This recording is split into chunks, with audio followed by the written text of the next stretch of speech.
बाप की दाढ़ी की लाज रखो। तुम ऐसे गंदे काम करेंगे तो नाम बदनाम करेंगे। सत्य बाप, सत्य टीचर की निंदा, सदगुरु की निंदा कराने वाले ऊंच पद नहीं पा सकेंगे। इस समय तुम हीरे जैसे बनते हो।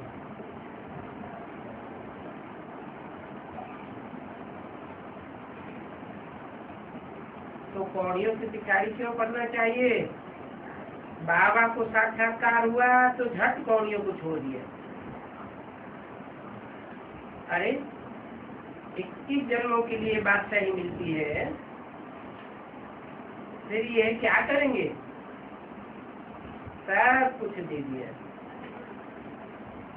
हम तो विश्व की बादशाही लेते हैं। ये भी जानते हो विनाश होना है। अगर अभी पढ़ाई नहीं पढ़ी तो टू लेट हो जाएंगे, फिर पछताना पड़ेगा।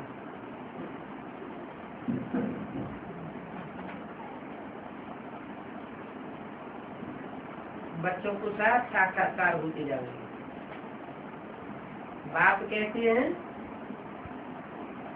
कि तुम बुलाते भी हो ये पतित पावन आओ, तो अब मैं पतित दुनिया में तुम्हारे लिए आया हूँ और तुमको ही कहता हूँ कि पावन बनो। तो फिर तुम बार बार गंद में गिर पड़ते हो।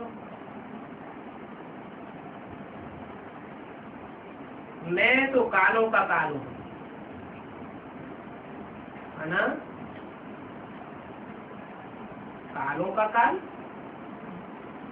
वो काल आता है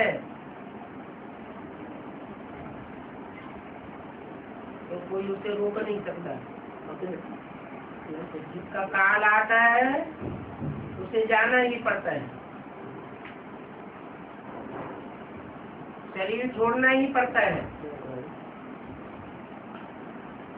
वो तो काल हुआ, सबको आता है, एक एक करके आता है। और ये है कालों का काल।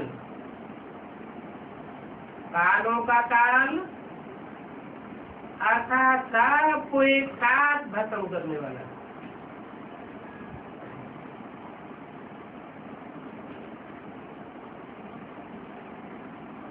सबको ले जाता है। स्वर्ग में जाने के लिए बाप आकर रास्ता बताते हैं, नालिश देते हैं कि ये शक्ति चक्र कैसे फिरता है। ये बेहदी की नालिश है,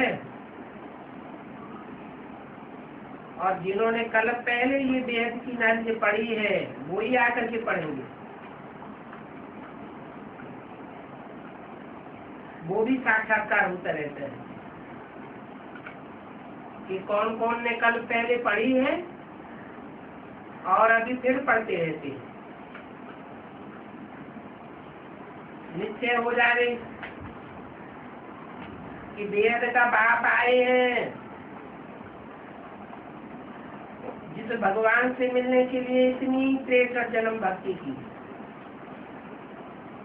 तो वो यहाँ आए हैं। तो ऐसे भगवान से हम मुलाकात तो करें। झट भाग खड़ा हो गए, कितने उल्लास खुशी से भागे, आकर के मिले। अगर पक्का निश्चय हो जाए तो इसमें ठगी की बात चल नहीं सकती। ऐसे तो बहुत है, पवित्र बनते नहीं हैं, पढ़ते नहीं, ऐसे ही सोचते हैं चलो बाबा के पास। अभी बाबा जो कहते हैं वो मानना भी चाहिए ना।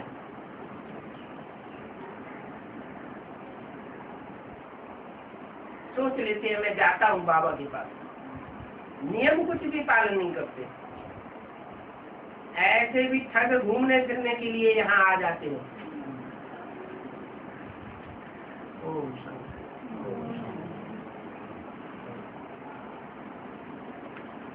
रात्रि क्लास है 9 अप्रैल 1967 का। बाप बच्चों को समझाते हैं, है तो सभी बच्चे और बाप के ही बच्चे हैं, परंतु कोई पूरा जानते हैं, कोई अधूरा जानते हैं। इसको बाप को आगे चल तो सब जानते जाएंगे, लेकिन पहले पहले कौन जानते हैं? जो जाति नजदीक हैं।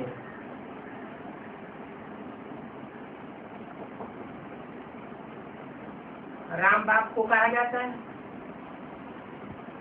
राम और कृष्ण की आत्मा 84 का चक्कर लगाती है, तो राम वाली आत्मा के साथ जिन्होंने 63 जन्म बहुत नजदीकी समय बिताया है, वो पहले पहचानेंगे या दूसरे पहले पहचानेंगे? कौन पहले पहचानेंगे? जिन्होंने अनेक जन्म नजदीक पार्ट बजाया है, वो पहले पहचानेंगे।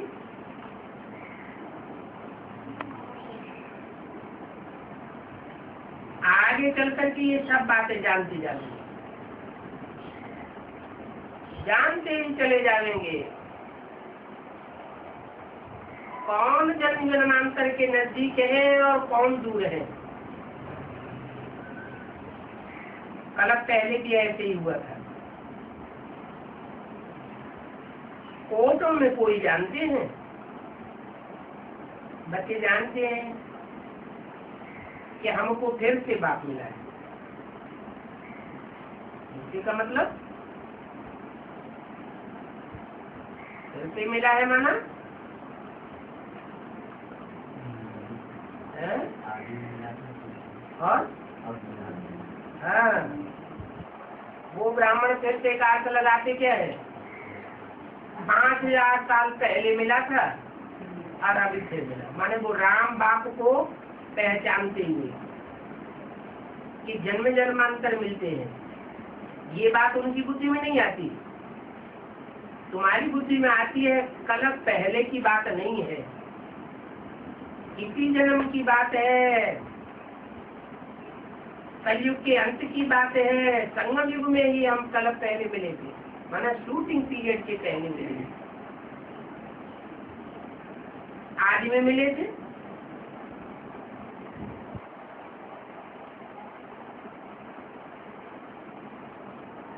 और वही बात हमको फिर से मिला है। उनकी श्रीमत पर चल करके हम वर्षा ले रहे हैं।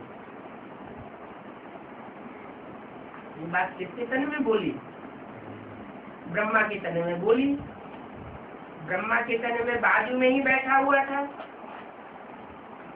बोला उनकी श्रीमत पर चलकर हम वर्षा ले रहे हैं। उनकी कह करके किस तरफ इशारा किया?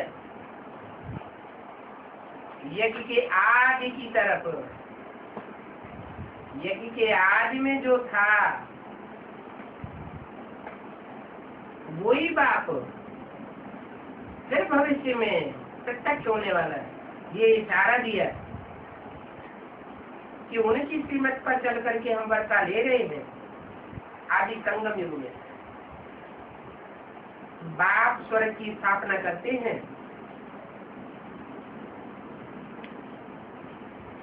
तो जरूर स्वर्ग का मालिक बनाते होंगे। हम फिर से इस बाबा के पास आए हैं।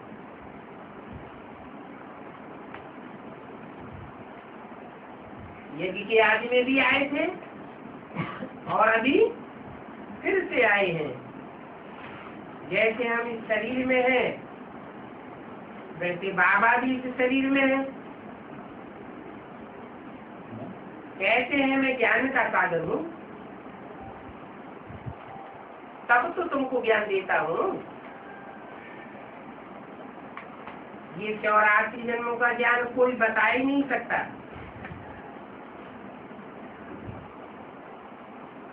सत्य की आज मध्यंत का ज्ञान कौन जानेगा? वही जानेगा जो सत्य रूपी वृक्ष का बीज होगा। ये मनुष्य सत्य रूपी वृक्ष है। बीज में सारा झाड़ समाया हुआ होता है। तो बीज में ज्ञान हुआ ना। ऊंच से ऊंच बाप जरूर ऊंच से ऊंच बनाते होंगे।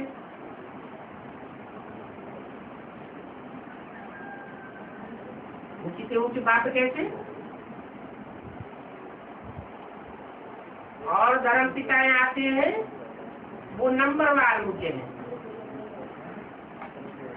नंबरवार धर्म स्थापन करते हैं। और ये है ऊंचे से ऊंचे बाप जो देवी देवता सनातन धर्म स्थापन करता है। इस धरती पर देवताएं होते हैं सबसे ऊंचे।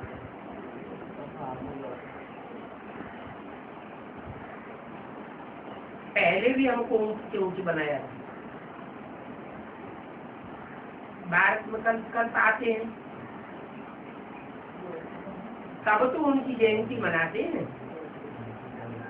दूसरे देशों में तो जयंती नहीं मनाते, उनकी जय जयकार नहीं होती है। कहाँ जय जयकार होती है? भारत में जय जयकार होती है। आते हैं नरक में और बनाते हैं स्वर्ग।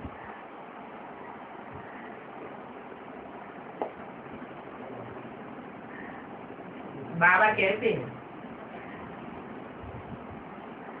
मैं स्वर्ग में आकर स्वर्ग नहीं बनाता हूँ, नरक में ही आता हूँ। दुख की सृष्टि में आता हूँ और सुख की सृष्टि बनाता हूँ। पतित दुनिया में आता हूँ और पावन दुनिया बनाता हूँ। आता ही हूँ पतितों को पावन बनाने के लिए। पावन बना करके पावन सृष्टि का मालिक बनाओ। ऐसे तुम बच्चे कहते हो ना, बाप कहते हैं मैं सबका बाप हूँ।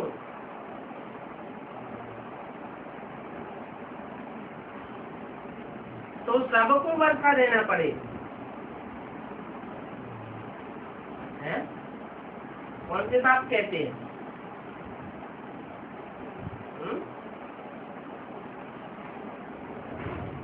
बाप तो लौकिक भी हुआ, अलौकिक भी हुआ, पारलौकिक भी हुआ, मनुष्य शक्ति का बाप भी हुआ। कौन से बाप कहते हैं? मैं सबका बाप हूँ तो सबको वर्षा देना पड़े।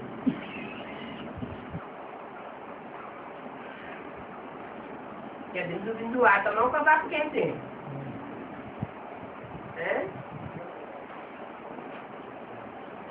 बिंदु बिंदु आत्माओं का बाप तो कीड़े मकोड़ों का भी बाप है, उनमें भी बिंदु आत्मा है।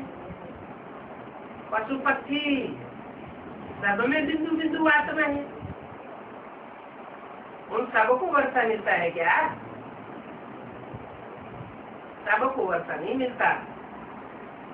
ये मनुष्य सृष्टि की बात है। मनुष्य सृष्टि का पिता जिसमें वो सुप्रीम सोल मुकर्रर रूप से आता है, उसके द्वारा सबको वर्षा देता है। एक जन्म की सुख शांति का वर्षा सबको मिलता है, कम से कम। इस समय सभी दुखी है, क्योंकि अब ये अंतिम जन्म है तो दुनिया का विनाश होगा। और जब विनाश होगा तो दुख के पहाड़ गिरेंगे।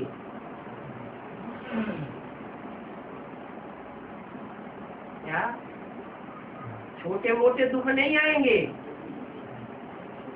ऐसे दुख आएंगे, दुखों का पहाड़ सामने होगा, जरूर दुख के पहाड़ गिरेंगे, इतने करोड़ साहब खलास हो जाएंगे, मच्छरों की तरह सजावेंगे। कलयुग और सतयुग में रात दिन का फर्क है। कलयुग है रात और सतयुग है दिन। सतयुग में बहुत थोड़े होते हैं,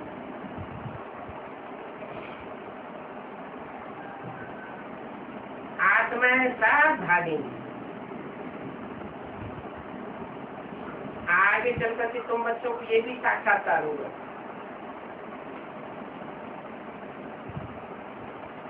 कि कौन कौन आत्मा बन करके तेजी से भागते हैं। तुम बच्चों को मालूम है कि अभी हमको तो घर जाना ही है, बाप आए हैं सबको ले जाने के लिए, तो क्यों ना अभी से प्रैक्टिस करें इस बात की है? आत्म की स्थिति की देह भानु को छोड़ते जाएं, आत्मा स्टार को याद करते जाएं। जिनकी प्रैक्टिस तो पक्की होगी तो विनाश में दुखों के पहाड़ गिरने से पहले ही आत्म की स्थिति में स्थित हो जाएंगे और उड़ेंगे, भागेंगे घर की तरफ। जिनकी प्रैक्टिस पक्की नहीं होगी वो देहवान में ही दुखी होते रहेंगे। दुख और सुख देह के द्वारा अनुभव होता है कि बिना देह के भी अनुभव हो सकता है। देह के द्वारा दुख और सुख अनुभव होता है। जो आत्मा की स्थिति में स्थित हो जाएंगे उनको न दुख भासेगा न सुख भासेगा। बल दुखों के पहाड़ गिरते रहे, वो मौज में रहे।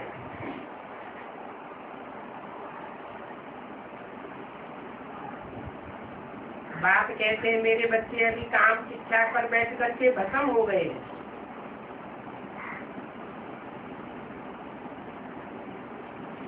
अब उन पर मैं ज्ञान की बरसात बरसाता हूँ।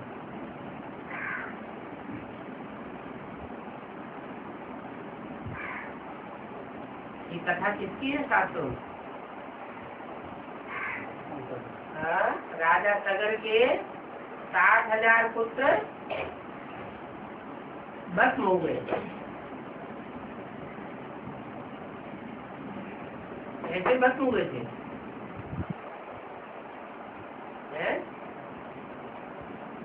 कहते हैं कपिल मुनि ने शाप दिया,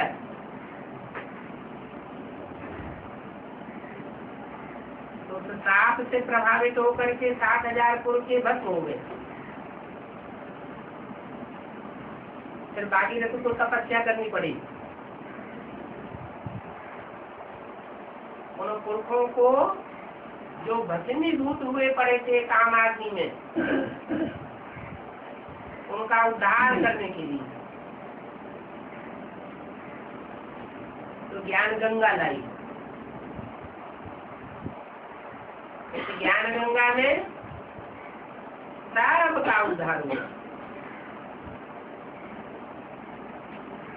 वो कपिल मुनि कहाँ की यादगार है? कपिल मुनि के नाम पर कंपिल गांव का नाम पड़ा।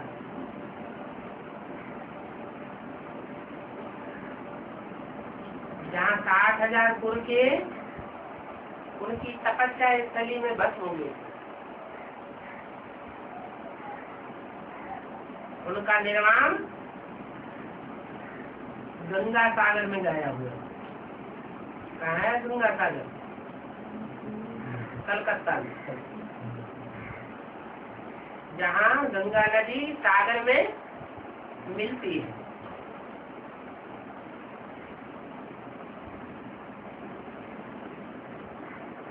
अभी ज्ञान गंगाएं निकलने वाली है, अंत में निकलती है ज्ञान गंगाएं।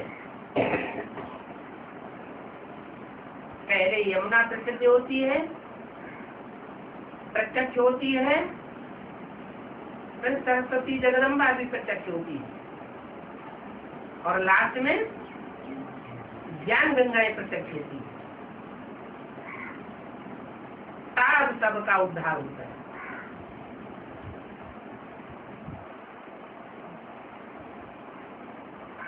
तो मैं भस्म के पर भस्म हुए बच्चों के ऊपर ज्ञान बरसाता हूँ। नारद भी भक्त था। नारद बोला कि हम स्वर्ग में चल सकते हैं, स्वर्ग में जाकर के हम लक्ष्मी को वर सकते हैं। तो बोले, उनके सामने आरती रख दिया।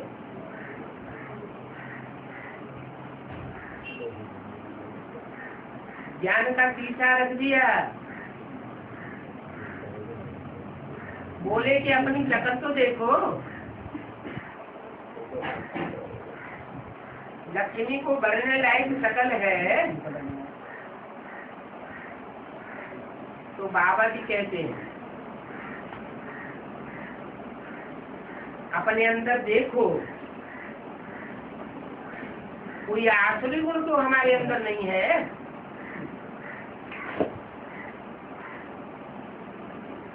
मुख्य आसुरी गुण कौन सा होता है?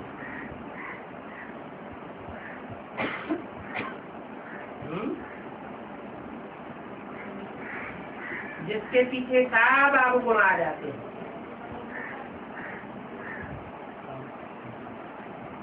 दे अभिमान, काम, क्रोध, लोभ, मोह, अहंकार आदि तो उसके बाद बच्चे हैं। पहले देहभान आता है, फिर दूसरे विकार आते हैं। तो अपने अंदर देखना है, हमारे में खान पान आदि का कोई अवगुण तो नहीं है।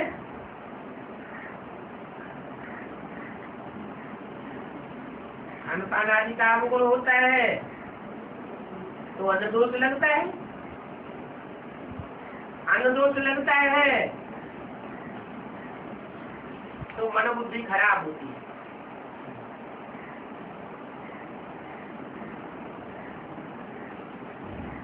अभी तो तुमको देवताओं जैसा बनना है। लक्ष्य क्या है? लक्ष्य है तो लक्षण आ लेंगे। लक्ष्य ही धारण नहीं किया तो लक्षण कहाँ से आ लेंगे?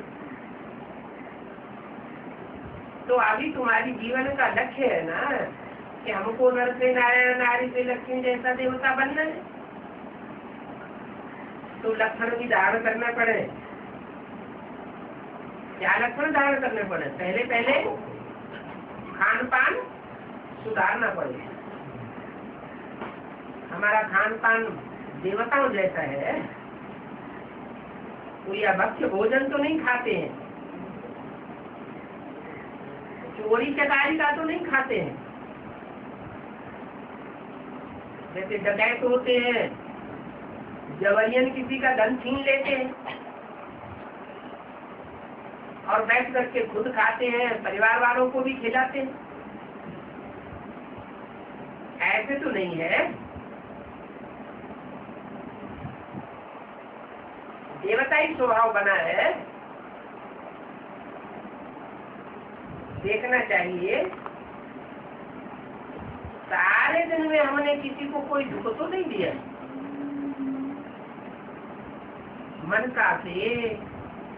मनसा के वाइब्रेशन से, वाचा से, दृष्टि से, कर्मेंद्रियों से कोई हमारे से संग दुखी तो नहीं हुआ।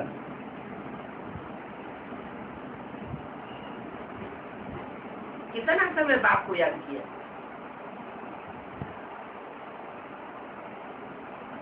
दुख भी देते रहेंगे और याद भी करते रहेंगे, तो रिजल्ट क्या आएगा? बराबर होता रहेगा, जीरो बन जाएगा। देखना है हमने सारे दिन में कितनों को बाप का परिचय दिया, सारी दुनिया को परिचय तो देना है ना, ऐसे नहीं कि हमारे घर परिवार के तो कोई सुनते ही नहीं।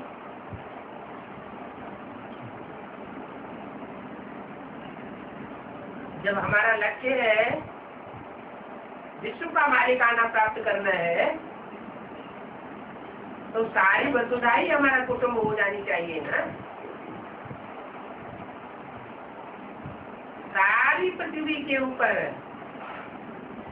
जो भी मनुष्य मात्र हैं सबके दिलों पर राजी करना है ना, और जबरन राजी करना है या प्यार से राजी करना है। एक होता है प्रजा जबरियन राजा को मानती है, मानने के लिए मजबूर हो जाती है, जैसे अभी नेपाल में देखा जा रहा है। और एक होता है सचिव में जो भी प्रजा मात्र के भांति होते हैं वो सब अंदरूनी दिल से मानते हैं। तो ऐसा राज्य बाप स्थापन कर रहे हैं तो देखना है कि हमारा लक्ष्य सारी दुनिया को संदेश देने का रहता है।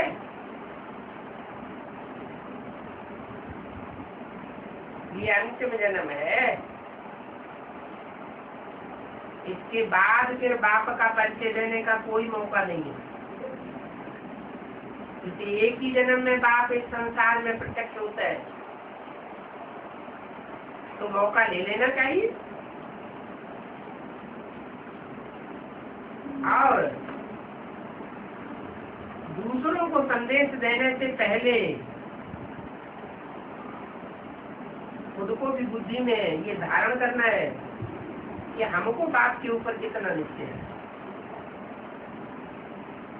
खुद को पक्का निश्चय होगा तो दूसरों से भी दृढ़ता पूर्वक बताए सकेंगे, दूसरों का भी फाउंडेशन अच्छा पड़ेगा। वो तो पवित्र रहते होंगे तो हमारा संदेश देने से उन आत्माओं के ऊपर भी पवित्रता का संदेश जाएगा। अभी तो सभी की चलती कला होनी है।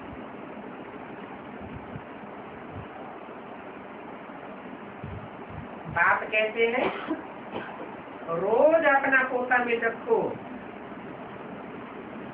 कि कोई के साथ लौन पानी तो नहीं हुआ, साथ के साथ खीर खंड होकर के रहे।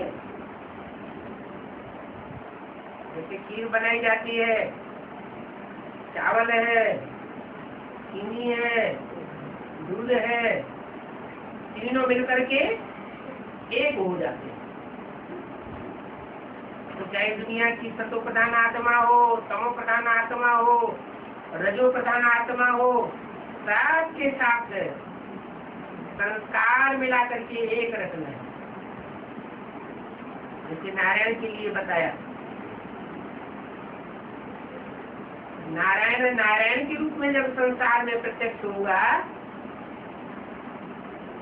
तो कोई आत्मा उसका विरोध करेगी? कोई विरोधी नहीं होगा।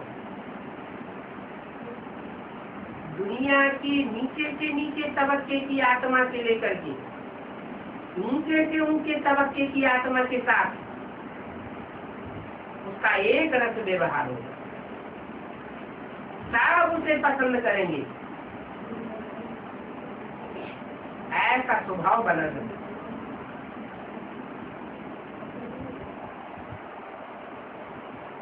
ऊंचे तबके वाले के साथ भी रह सकेगा और नीचे तबके वाले के साथ भी रह सकेगा। ऐसा अपना स्वभाव संस्कार बनाना है बाप कहते हैं रोज अपना पोता बिल देखे, क्योंकि तुम ईश्वरी संतान हो ना।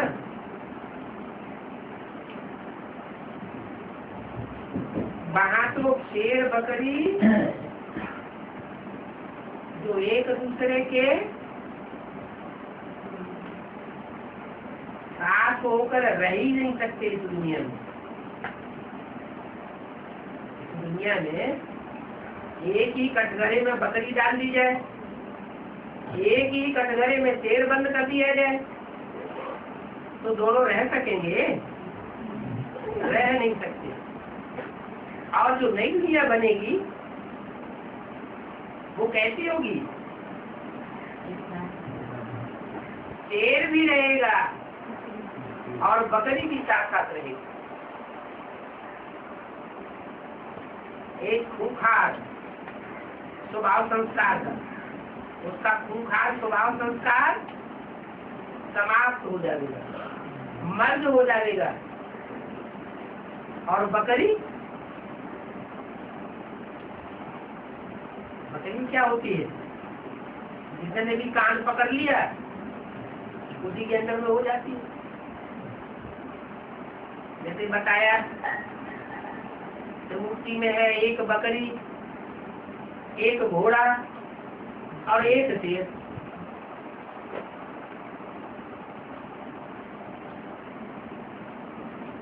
तीनों मूर्तियों के पास इकट्ठे चलते हैं या अलग अलग टाइम पर चलते हैं? अलग अलग टाइम पर चलते हैं। लेकिन जब स्वर्ग स्थापन होगा तो ब्रह्मा तो भी विष्णु बन जाएगा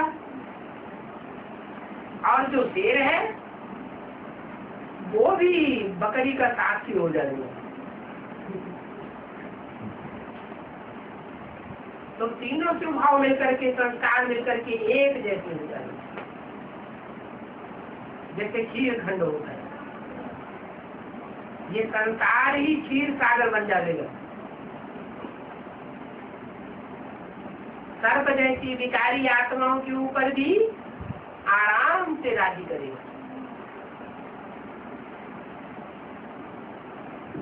नेपाल में शेष कैया दिखाते हैं ना, बड़े से बड़ा सांप कौन सा होता है? शेषनाग।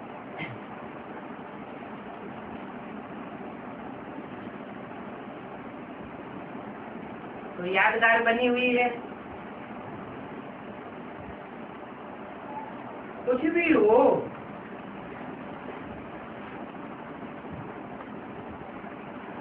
तो याद रखना है कि बाप बैठे हुए,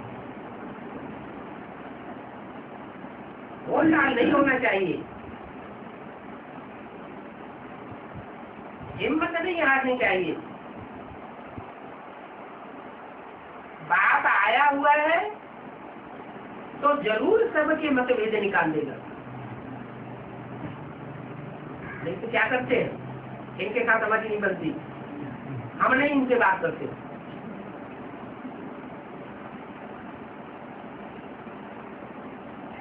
इनके साथ हमारी कभी नहीं बनेगी और किनारा कर लेते हैं। किनारा कर लिया, इसका मतलब क्या हुआ कि जीवन का जो लक्ष्य लिया है, नर से नारायण जैसा और नारी से लक्ष्मी बनने का, वो लक्ष्य खत्म हो गया। जब बनना ही है लक्ष्मी नारायण जैसा, तो वैसे स्वभाव संस्कार भी आप बल कोई कैसा भी हो, हमें कोई के प्रति कोई भी घृणा नहीं आनी चाहिए। बाप बैठा है तो आकर ही सबके मतभेद निकाल देगा।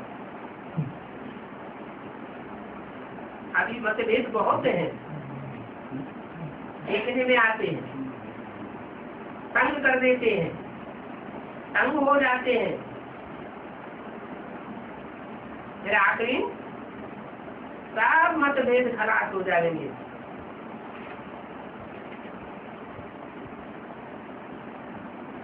क्योंकि बाप आते हैं ही इसीलिए कि सबके मतभेद खत्म हो जाए। अभी तो तुमने मटे भिन्न,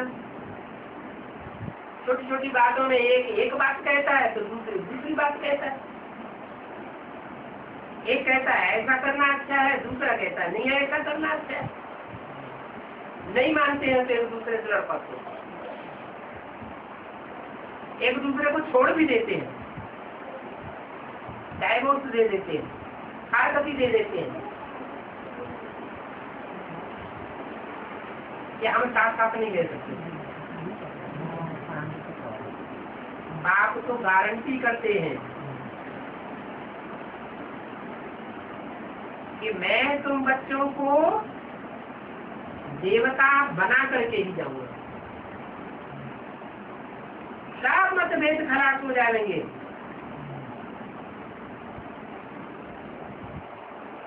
नहीं तो कोई कहेंगे कि बाप यही सिखाते हैं।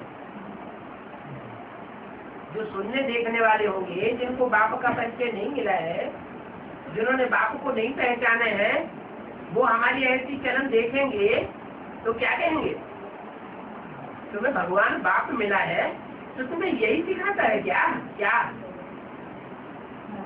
आपस में मतभेद करते रहो, आपस में लड़ाई लड़ते रहो, लूट पानी होते रहो, तो निंदा कराने के निमित्त बन जाने। ऐसे ऐसे जो निंदा कराने के निमित्त बनते हैं वो सदगुरु निंदक और न पावे। क्या जितनी जितनी निंदा करेंगे उतना उतना लंबे समय तक सदगुरु का ठौर नहीं मिलेगा। माना कौन सा ठौर है? सदगुरु बाप के पास तो कौन सा ठौर है? वो गुरु लोग भी कहते हैं डराने के लिए, सदगुरु निंदा का ठौर न पावे।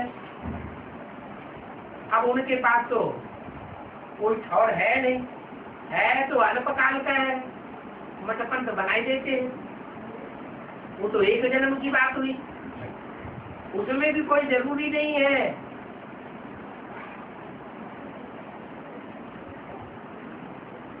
कि सबको ठिकाना मिलेगा। ये बात तो गारंटी करते हैं। अगर बाप की महिमा करते रहेंगे, बाप का परिचय देते रहेंगे, निंदा कराने के निमित्त नहीं बनेंगे, तो मैं तुमको ऐसा ऊंचता ऊंच ठौर दूंगा जो दुनिया में और कोई नहीं दे सकता। कौन सा है ऊंचे से ऊंचा ठौर? नहीं, वो तो एक दूसरे से नीचा है। ऊंचे से ऊंच कहाँ हुआ? 21 जन्म होंगे तो एक जन्म से दूसरा जन्म नीचा होगा, एक ऊंचे से ऊंचे होगा, सब जन्म नीचा होगा। लक्ष्मी नारायण का पद, जो लक्ष्मी नारायण राज्य करेंगे 21 जन्मों में से पहले जन्म में वो ऊंचे से ऊंचे ठौर है। वहाँ शिव बाप होता है, शिव बाप तो वहाँ होता नहीं। शिव बाप ही तो सदगुरु बनता है। तो ऊंचे से ऊंचे ठौर है, दुखदाम नहीं है। दुखदाम में कोई ऊंचे से ऊंचे ठौर नहीं होता है। सुखदाम को भी ऊंचे से ऊंचे ठौर नहीं कहेंगे। क्या वहाँ भी नंबरवार ठौर है। फिर ऊंचे से ऊंचे ठौर कौन सा है? ठौर माने स्थान है,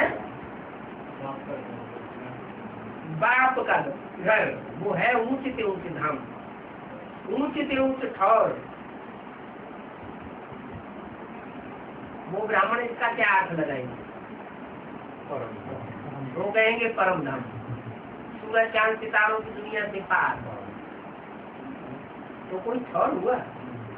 वो कोई स्थान है क्या? कोई स्थूल स्थान है क्या? नहीं। बाप तो ऊंच से ऊंच वो ठौर देते हैं कि सारी दुनिया में विनाश के टाइम दुखों के पहाड़ गिरते रहेंगे लोगों के ऊपर, और जिनको ठौर मिलेगा वो बड़ी शांति में रहेंगे, जैसे शांति धाम लगा पड़ा है, निसंकल्प रहेंगे, बुद्धि में बैठेगा, निरुआ मौत मलू का शिकार। ये दुनिया जो विनाश हो रही है, सारी दुनिया जो खलास हो रही है, वो हमारे लिए खलास हो रही है, और इसका खलास होना जरूरी है। हम बड़े निश्चिंत रहेंगे। तो बाप की निंदा कराने के निमित्त नहीं बनना चाहिए। सदगुरु का जो निंदक होगा वो ठौर नहीं पालेगा।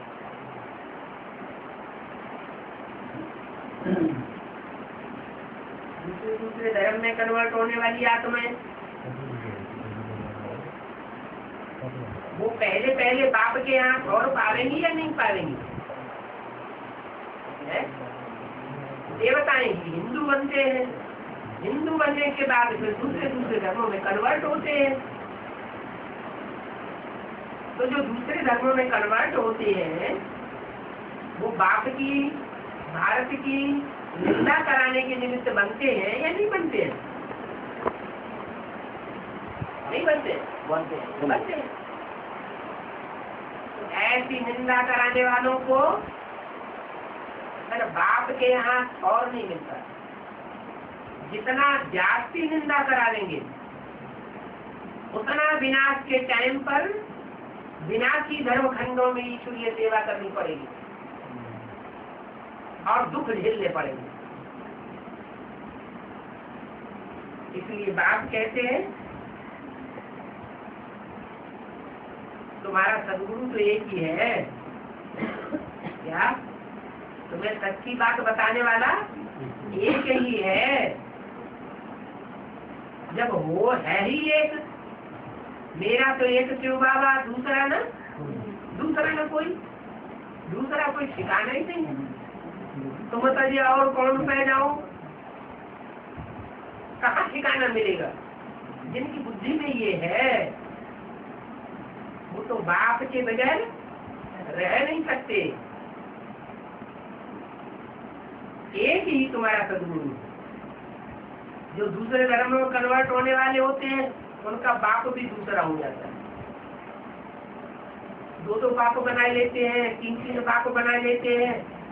एक गुरु की जगह दो गुरु, तीन गुरु बना लेते। ब्रह्मा बाबा ने कितने गुरु बना लिए? 12 गुरु बना लिए। तो अनेक गुरु अनेक बाप बनाना अच्छी बात है या खराब बात है? एक की मत पर चलना अच्छी बात है या अनेकों की मत पर चलना अच्छी बात है? एक की मत पर चलना चाहिए। तुम्हारा तो एक ही गुरु है, बाकी जो भी गुरु है वो सब भक्ति मार्ग के गुरु है। क्या भक्ति मार्ग में कहते हैं ना, गुरु ब्रह्मा गुरु विष्णु गुरुदेवो महेश्वर, और फिर गुरु साक्षात परम ब्रह्म तस्मै श्री गुरुवे नमः। वो तो जानते नहीं है कि जिसको नमन किया जाता है वो बिंदी को नमन किया जाता है कि वो बिंदी साकार में आती है तब नमन किया जाता है। नमन करना माना सर झुकाना, श्रीमत पर चलना। क्या सर झुकाना अर्थात अपनी बुद्धि को सरेंडर कर देना। ऐसे नहीं कि हाथ जोड़ के सर झुका लिया, पांव छू लिए तो सर झुकाना हो गया, नमन करना हो गया। नहीं, नमन करने का वेद का अर्थ क्या है? वेद का अर्थ है मत पर चलना। जैसी श्रीमत मिली है वैसे ही करना।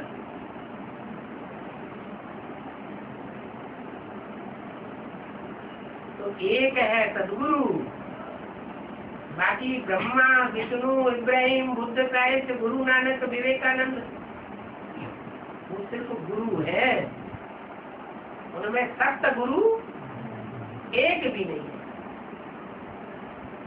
ब्रह्मा भी क्या सत्य गुरु नहीं है, विष्णु भी सत्य गुरु नहीं है।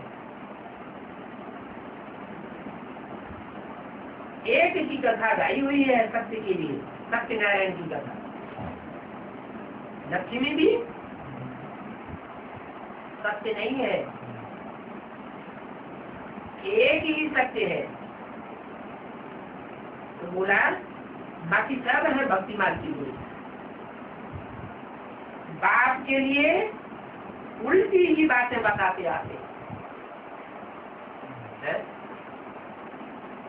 ब्रह्मा ने कोई उल्टी बातें बताई क्या है? नहीं बताई, नहीं बताई। अच्छा, गीता का भगवान किसको बताते हैं? बात है वैसे बड़ी, तो वही उसी में घोटाला हो गया। तो सबसे बड़ा देखो हम कह के बैठने वाला गुरु कौन हुआ? ब्रह्मा सबसे बड़ा देखो हम कह के बैठने वाला गुरु हो गया ना, सदगुरु तो नहीं हुआ। अपन को कृष्ण स्वीकार कर लिया, अपन को भगवान स्वीकार कर लिया, अपने अंदर ये भी मान लिया कि शिव मेरे में प्रवेश है, अपन को गीता का भगवान स्वीकार कर लिया साकार में।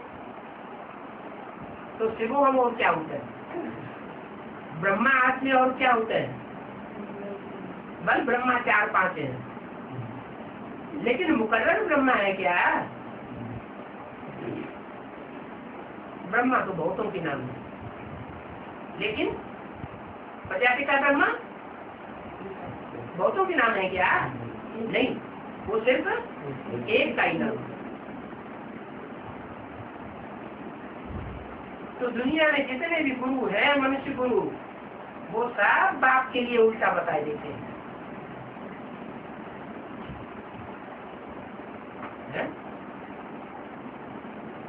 जो गुरु बन करके बैठते हैं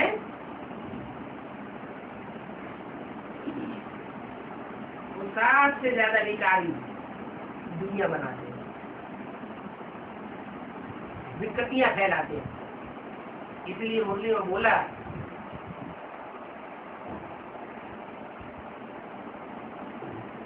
दुश्मन कौन? तुम्हारे दुश्मन कौन है? जरूर कहेंगे ये गुरु लोग।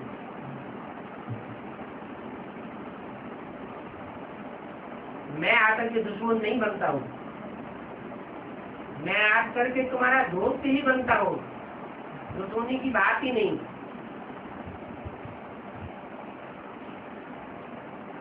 तुम यहाँ आए हो बाप से बदला लेने के लिए,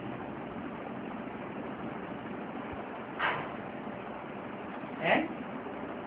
तुम आए हो, ये नहीं आया है?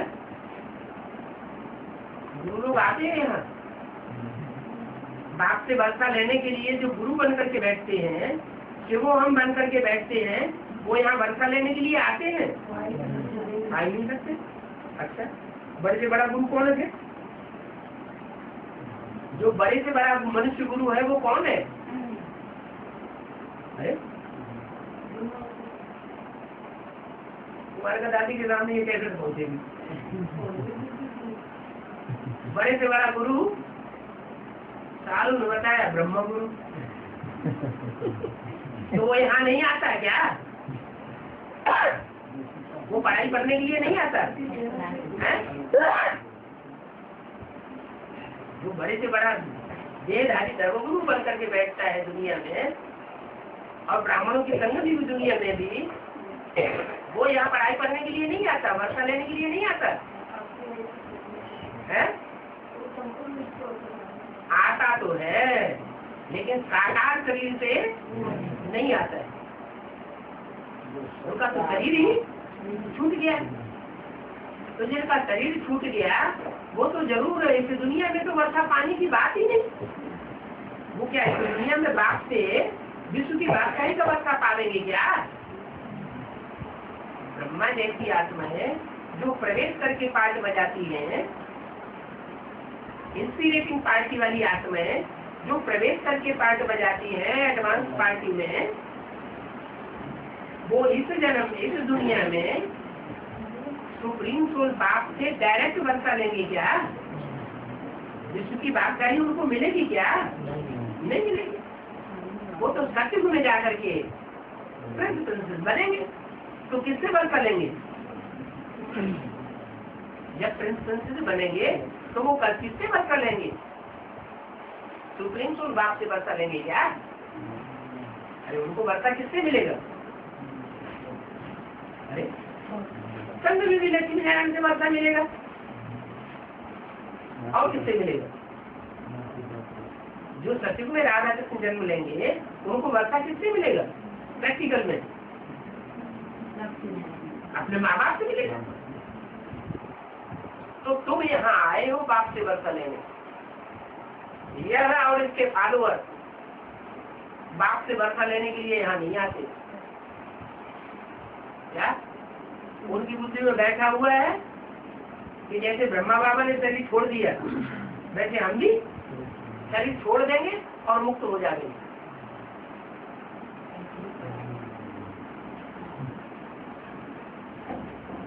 सबकी बुद्धि में ऐसे ही बैठा हुआ है। विश्व का मालिक तुम बनते हो क्या? यह नहीं बनता। इसको फॉलो करने वाले, इसको बाप बनाने वाले, इसको सदगुरु बनाने वाले कोई भी ब्राह्मण ऐसे नहीं है जो विश्व के बादशाही का वर्षा प्राप्त करे।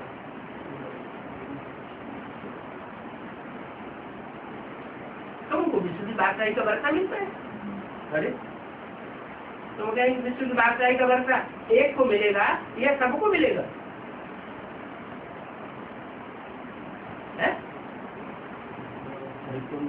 विश्व की बादशाही का वर्षा एक को मिलेगा या सबको मिलेगा? एक को मिलेगा। लड़ाई करना चाहते हैं वहां तो जितने भी होंगे वो सब यथा राजा तथा प्रजा। जैसे बाप होता है, बच्चा होता है परिवार में, बाप की मिल्कियत होती है, मल्टी मिलियनर बाप होता है, कई मिलों का मालिक होता है, तो बच्चा क्या समझता है? मैं भी इतनी मिलों का मालिक हूँ। ये थोड़ी कहता मेरा बाप मालिक है, मैं थोड़े ही मालिक हूँ। इसका मतलब लड़ाई है। नवीन कह रहा है एक कोई मिलेगा, एक को मिलेगा है, तुमको नहीं मिलेगा। लेकिन तुम बच्चे नहीं बनने वाले क्या? ये कोई बात नहीं। वहाँ सत्युग में सब यथा राजा तथा प्रजा। कोई ये अनुभव नहीं करेगा कि हम दास दासी है। अनुभव कोई नहीं करेगा। बस दास दासी का कर्म करेंगे लेकिन अनुभव नहीं करेंगे। जैसे माँ होती है घर में, बच्चों की चट्टी पेशाब साफ करती है, लैट्रिन भी साफ करती है, कपड़े भी धोती है, पूरा दास दासी का काम माता उठाती है। लेकिन बुद्धि में ये रहता है कि मैं दास दासी हूँ। ऐसे ही वसुधैव कुटुम्बकम की जो दुनिया बनेगी उसमें कोई ऐसा अनुभव करेगा नहीं कि हम नीचे हैं और ये ऊंचे हैं। नीच ऊंच का मतभेद वहाँ होता ही है। बस बाबा बताते हैं क्या नई दुनिया में तुम जाएंगे तो ऊंचे नीचे पद तो होंगे ना।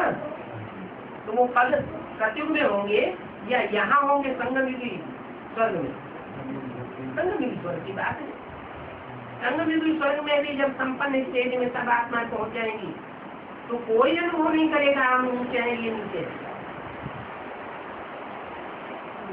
आधा कल्प कोई तुमसे राजी छीन नहीं सकता। ऐसा श्रेष्ठ राजी तुमको मिल सकता। आधा कल्प के बाद फिर दूसरे धर्म आ जाते हैं।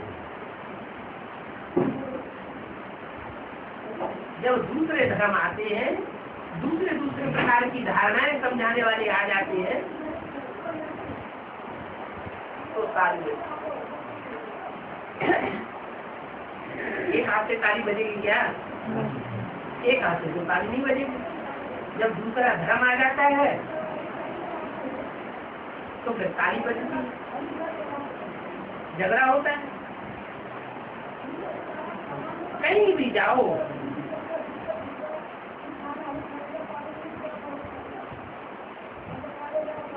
तुम्हारी बुजुर्ग की पॉकेट में क्या पड़ा हुआ होना चाहिए? बुजुर्ग की पॉकेट में बैग पड़ा हुआ होना चाहिए। एक तरफ त्रिमूर्ति और दूसरी तरफ लक्ष्मी नारायण। ये बुजुर्ग की पॉकेट में चित्र पड़ा हुआ रहे, कोई भी आए उसको समझाना शुरू कर दो। क्या कि ये है समूर्ति सेवर, 3 मूर्तियों के द्वारा प्रत्यक्ष होता है। ब्रह्मा की मूर्ति, विष्णु की मूर्ति और शंकर की मूर्ति। एक मूर्ति के द्वारा स्थापना, दूसरी मूर्ति के द्वारा पुरानेपन का विनाश, और तीसरी मूर्ति के द्वारा जो स्थापना हुई है श्रेष्ठ संगठन की, उनकी पालना। ये तीनों मूर्तियां कौन कौन है, उनका पूरा पूरा परिचय तुम बैज में ले सकते। कितना छोटा बैज, कोई की भी बुद्धि की पॉकेट में पड़ा है, कुछ वजन है क्या? है? ये बैग बुजुर्ग की पॉकेट में पड़ा है, इसमें कोई वजन है क्या? नाली तो बहुत सहज है, कठिन होने की कोई बात ही नहीं, कोई की भी बुद्धि में बैठ सकता है कि ये है तो मोटी बात। तो बैग पड़ा हुआ हो, उस बैग पर बैठ करके कोई को नहीं समझाओ। तुम्हारी तो ईश्वरीय मिशन है क्या? सारी दुनिया को बाप का संदेश देना, नई दुनिया का संदेश देना, पुरानी दुनिया के विनाश का संदेश देना, ये तुम्हारी मिशन है। तुम सेल्वेशन आदमी हो क्या? जैसे वो समुद्री जहाज होता है और समुद्री सेना होती है।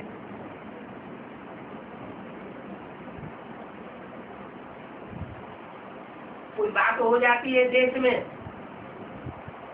उदंग हो जाता है, दूसरे देश का हमला हो जाता है, देश परास्त हो जाता है, तो सैल्वेशन आर्मी क्या करती है? धड़ाधड़ जितनों को निकाल सके उतना निकाल लो। जैसे विदेशों में लड़ाइयाँ लगती हैं, तो जो भारतवासी वहां रहे पड़े हैं उनको सैल्वेज करके भारत में वापस लाते हैं ना। तो तुम भी सैल्वेशन आर्मी हो, आपको पार ले जाने वाले हो। विषय सागर में सब डूब जाएगा, तुम थोड़े से मुट्ठ भर बच्चे बचेंगे।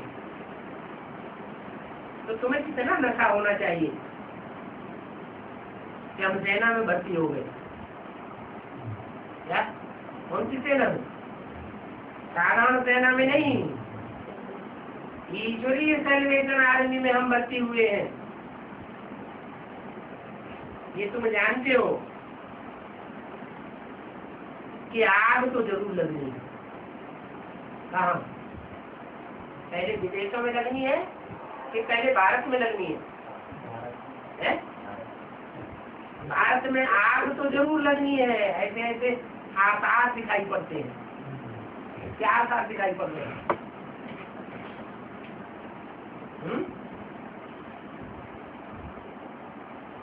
भारत में जितना भाषाओं को लेकर के झगड़ा है, इतना दुनिया के कोई देश में इतना झगड़ा नहीं। सभी देशों की अपनी अपनी भाषा है, राजभाषा, राष्ट्रभाषा, एक ही भाषा। और यहाँ हिंदुस्तान अनेक भाषा है, कोई अपनी भाषा छोड़ने के लिए तैयार नहीं। बंगाल वाले अपनी बंगाली छोड़ने के लिए तैयार नहीं, मलयालम वाले मलयालम छोड़ने के लिए तैयार नहीं, तमिलियन अपनी तमिल भाषा छोड़ने के लिए तैयार, छोड़ना तो दूर रहा, हिंदी से नफरत करते हैं। क्या हिंदी भाषा नहीं चलेगी? तो लोग अपना साइन बोर्ड भी निकाल के फेंक देते हैं। कितना झगड़ा लगा पड़ा है। फिर जातिवाद जितना भारत में फैल रहा है, इतना दुनिया के कोई भी देश में इतना जातिवाद नहीं फैल रहा है। मुसलमान होंगे तो साफ मुसलमान बड़े आपस में प्यार से रहे।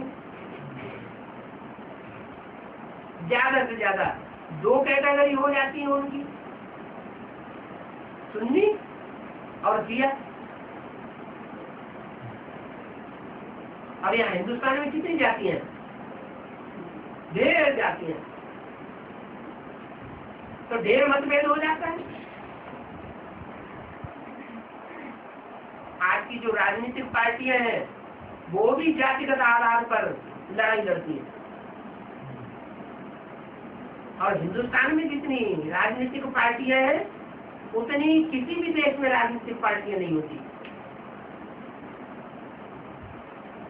तो झगड़ा भी बहुत जबरदस्त। स्टेट जितने भारत में सूबे हैं, स्टेट, वो स्टेट सब आपस में लड़ते झगड़ते रहे। हमारी नदी का पानी तुमने क्यों ले लिया? ये हमारे राज्य का पानी है, हम तुम्हें नहीं देंगे। पानी के ऊपर ही लड़ाई। तो भारत में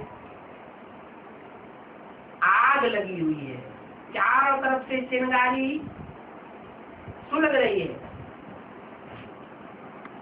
कब कहाँ वो चिंगारी आग का रूप धारण कर ले, कोई ठिकाना नहीं। बाबा ने तो हमें बता दिए। पापाचार बढ़ता जा रहा है।